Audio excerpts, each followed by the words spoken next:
The next book that we're going to begin reading is called Treasure Island. But before we begin reading Treasure Island, I want to give you some background knowledge.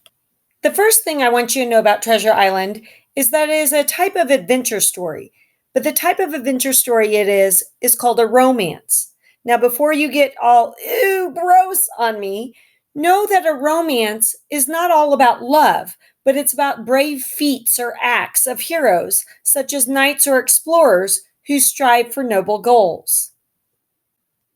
Romances are also a kind of writing that focuses on mysterious characters, faraway places, exaggerated heroes, and adventure.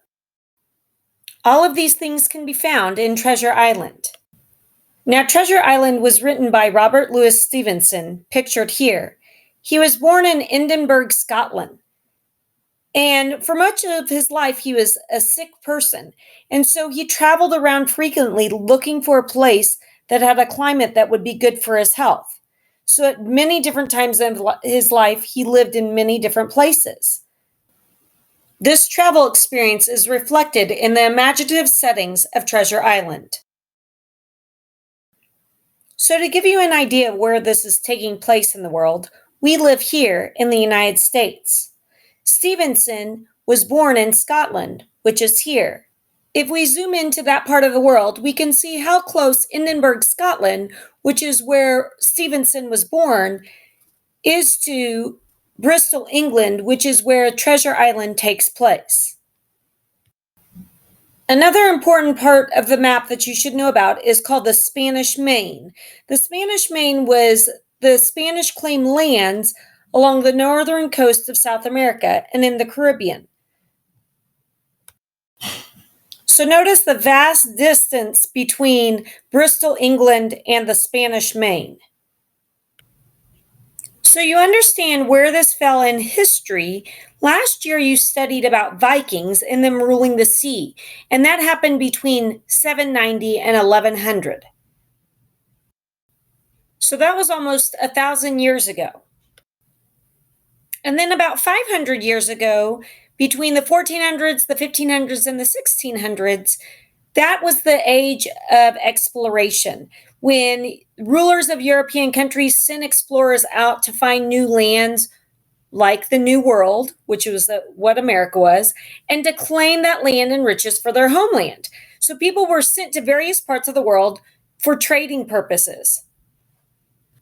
And you can see that during this age of exploration, Christopher Columbus arrived in the New World, which we now know as America, and Jamestown was settled and the Pilgrims arrived at Plymouth. So in that 200-year span, the New World was discovered and the New World was inhabited.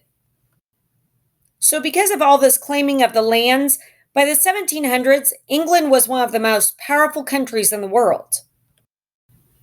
And even though Treasure Island wasn't published until 1883, Treasure Island actually takes place in the 1700s. So around the 1830s, pirates and piracy largely disappeared. So Robert Louis Stevenson chose to write Treasure Island in the time period of the golden age of piracy, which was between 1650 and 1720. Now that we know where in history this story takes place, let's talk a little bit about pirates and piracy. So pirates were people who used violence to attack and rob ships while the ships were out at sea. And piracy became very problematic in the 1500s, 1600s, and 1700s because so many ships were at sea because of the rise in trade and exploration. So pirates would attack merchant ships in search of gold, goods, and supplies. And pirates would attack ships as they sailed across the vast Atlantic Ocean. Most commonly, it occurred right off the American colonies and in the Caribbean because they were so far from the homeland of England. So piracy was a significant problem because European goods were stolen and sailors were killed. Pirates like Blackbeard were fierce and they were dangerous criminals who threatened the wealth and the lives of people all over Europe, especially British sailors. So the British Parliament passed laws to try to resolve the problem. So, as the European Navy grew in size in the 17 and 1800s, Europeans were able to gain the upper hand, and basically piracy declined dramatically by the 1830s.